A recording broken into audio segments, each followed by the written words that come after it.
Gas तुटवड्याचा व्यावसायिकांना मोठा फटका. मुंबई आणि राज्यातील इतर शहरांमधले अनेक हॉटेल तात्पुरते बंद होण्याची शक्यता.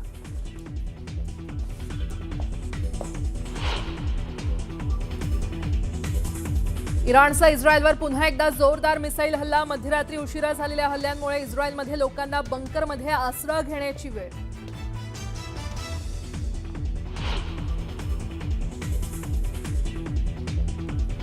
परराष्ट्र मंत्री जयशंकर यांनी इराणचे परराष्ट्र मंत्री अराक्ची यांच्याशी केली फोनवरून बातचीत. दोन्ही नेत्यांमध्ये युद्धस्थितीवर झाली चर्चा.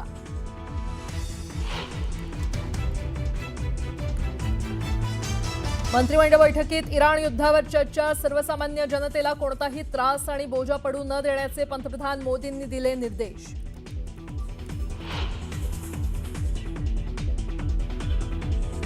गॅस पुरवठा सुरळीत राखण्यासाठी रिलायन्स इंडस्ट्रीज लिमिटेडचं मोठं पाऊल. एलपीजी आउटपुट वाढवण्यासाठी जामनगर रिफायनरी 24 तास कार्यरत. देशवासियांच्या इंधनाची गरज पुरवणं प्राथमिकता असल्याचं केलं स्पष्ट.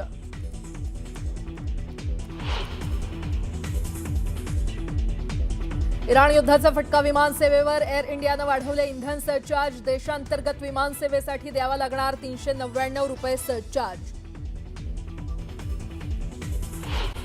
ही बातमी आहे गॅस तुटवड्यासंदर्भातली. त्याचा परिणाम आता मुंबईतल्या काही रेस्टॉरंट्सना व्हायला सुरुवात झालेली आहे. मुंबईतील भाजी मार्केटमध्ये सुद्धा याचा परिणाम जाणवतो आहे.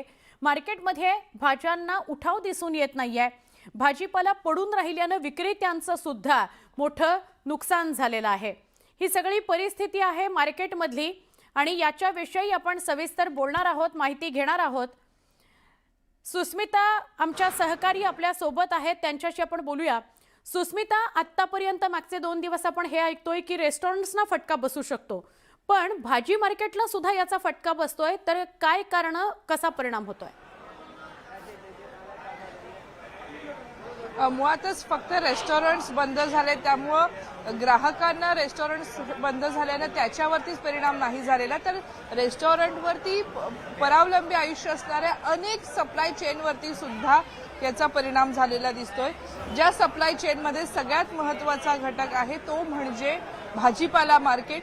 भाजीपाला मार्केटमध्ये सध्या मी उपस्थित आहे. भायखळ्याच्या भाजीपाला मार्केटमध्ये एरवी प्रचंड गर्दी असते, माणसांनी गजबजलेला हा परिसर असतो, परंतु आज केवळ किरकोळ विक्रेते या मार्केटमध्ये आपल्याला पाहायला मिळत आहे. सकाळच्या सत्रामध्ये ज्या वेळेला प्रचंड गर्दी असते त्यावेळेला माल पडून असल्याचं पाहायला मिळतंय. भाजीपाला खरेदी करणारे सगळ्यात मोठे जे हॉटेल असतात त्यांनी आपली किचन बंद केलेले आहेत. गॅस नाहीये आणि त्याचा थेट परिणाम आता सप्लाय चेनवरती होताना पाहायला मिळतोय. अनेक ठिकाणी आज मार्केटमध्ये भाजीपाला आलेला आहे, शेतकऱ्यांकडनं माल विकत घेण्यात आलेला आहे, परंतु हा माल खरेदी करायला ग्राहक नाहीयेत. काय सांगाल, काय एकूण परिस्थिती आहे? भाजी खरेदी किती प्रमाणात त्याचा परिणाम झालेला आहे? साधारणपणे 50%हून अधिक रेस्टॉरंट्स हे सध्या बंद होण्याच्या स्थितीत आहेत. महत्वाचं सांगायचं असं की मार्केटमध्ये आज जवळजवळ 50 ते 60% हॉटेलची ऑर्डर्स बंद झालेले आहेत व शेतकऱ्यांनी जो पाठवलेला आम्हाला माल आहे तो तसाच्या तसाच पडलेला आहे व तो माल खराब होणार. आज शेतकऱ्यांनी पावसाला तोंड देऊन आज माल पिकवलेला आहे. आज ईदीचे दिवस चालू आहेत. आज आमचं एक्सपोर्ट चालू असतं. दुबई, बेहरीन, इकडे सगळं केळं असतील, संत्रा असतील, डाळिंब असतील, लिंबू असतील, हे आम्ही एक्सपोर्ट करत असतो. पण बाहेरगावी माल जायचा पहिला बंद झाला, त्यामुळे तो फटका बसला. त्यानंतर आता गॅस कुठेही मिळत नाहीये, अशी बाहेर हॉटेलवाल्यांची बोंबाबोंब चालू आहे. आज 2,500-3 हजार रुपये देऊन सिलेंडर घेत आहेत गॅसवाले, पण हॉटेल उद्या बंद. 50% आज बंद आहेत. उद्या काय होईल याचा भरोसा नाही. आज आमचा सर्व माल इंडस्ट्रियल इस्टेट कॅन्टीनला जातो, ते देखील कॅन्टीन बंद पडलेले आहे आणि जवळजवळ मुंबईत 50% लोक ही बाहेर हॉटेलवरती अवलंबून असतात आणि हॉटेलमध्येच खायला नाही तर लोकांनी जायचं कुठं, हा खूप मोठा प्रश्न पडलेला आहे. तेव्हा सरकारला विनंती आहे की याच्यात काहीतरी मध्यस्थी करून या हॉटेल व्यावसायिक आहे यांना तरी गॅस सिलेंडर पुरवठा करणे व त्यानंतर आम्ही स्वतः जे घरगुती गॅस आहे त्याला आम्ही फोन करतो, तर ऑनलाईनवरती फोन घेतला, ऑर्डर घेतली जात नाहीये. आम्ही ब्लॅकनी जाऊन गॅस घेतलेला आहे स्वतः. मुळातच आज साधारणपणे भायखळा मार्केट असेल किंवा दादर मार्केट असेल, इतर अनेक मार्केटमध्ये किती टक्के माल हा पडून आहे? शेतीमधनं हा माल तुमच्यापर्यंत येतो, किती मोठ्या प्रमाणात हा जादा साठा तुमच्याकडे असू शकतो? जादा साठा म्हणजे जवळजवळ 60 ते 70% माल अजून पडू नये आणि हा माल आज खपला गेला नाही तर उद्या त्याची विल्हेवाट ही सरशेवटी कचऱ्याच्या डब्यातच करावी लागणार, कारण हा नाशवंत माल असतो. पालेभाजी ही दुसऱ्या दिवशी फेकून दिली जाते, यूज करता येत नाही. त्यामुळं याच्यावरती कृपया जरा तातडीने पावलं उचलायला पाहिजेत.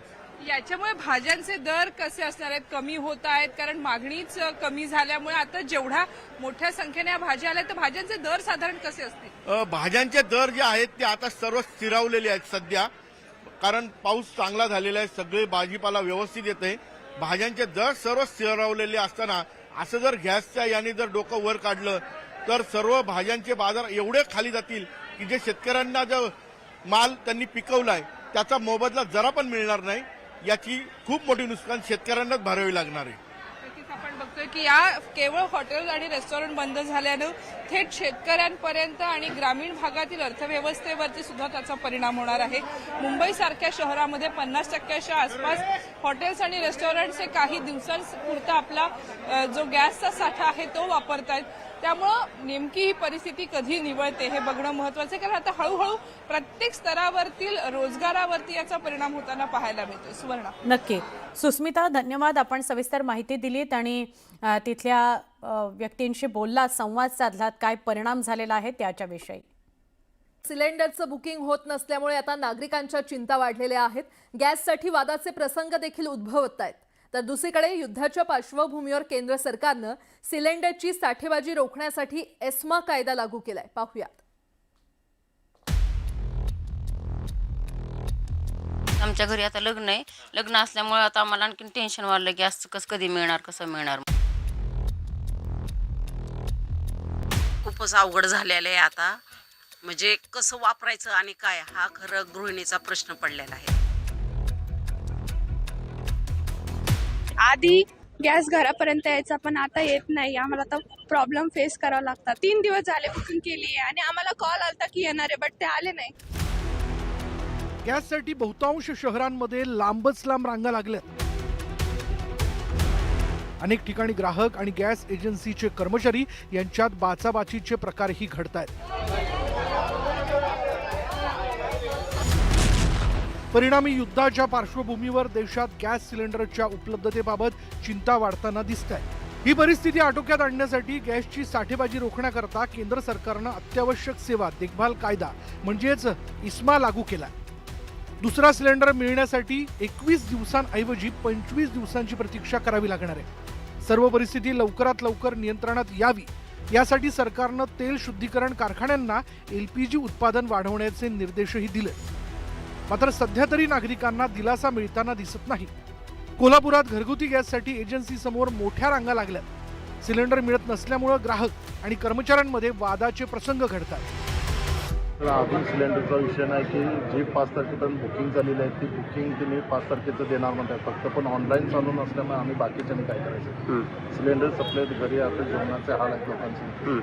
त्या लोकांना आता हा विषय आहे. आता बघू आता देतात काय. संभाजीनगरच्या वाळूंज MIDC परिसरात सिलेंडर मिळवण्याकरता नागरिकांना भर उन्हात रांगा लावाव्या लागतात. वेळेत सिलेंडर मिळत नसल्यामुळे नागरिक त्रस्त झालेत. ऊन आणि चिंता वाढत असल्याची गंभीर परिस्थिती निर्माण झाली आहे. आधी गॅस घरापर्यंत यायचा पण आता येत नाही. आम्हाला आता प्रॉब्लेम फेस करावा लागतात. आता घरपोच जो गॅस येत होता तो येत नाही येते. आम्ही 3 दिवस झाले बुकिंग केली आहे आणि आम्हाला कॉल आलता की येणार आहे, बट ते आले नाही. आता युद्धामुळे कमी आहेच त्याच्यामध्ये काही फरक नाहीये. पण कारण काय होतंय, आता जो आपण ऑनलाईन चेकिंग आहे, विदाऊट KYC शिवाय सिलेंडर मिळणार नाही. KYC आणि बुकिंग हे कंपल्सरी आहे. ते KYC चेकिंग करण्यासाठी व बुकिंग चेक करण्यासाठी हा गर्दा जास्त थांबलेला आहे. ठाण्यातील कळवा भागात गॅसचा तुटवडा जाणू लागलाय आणि या भागात सुमारे 45,000 घरांमध्ये HP गॅसचा पुरवठा होतो.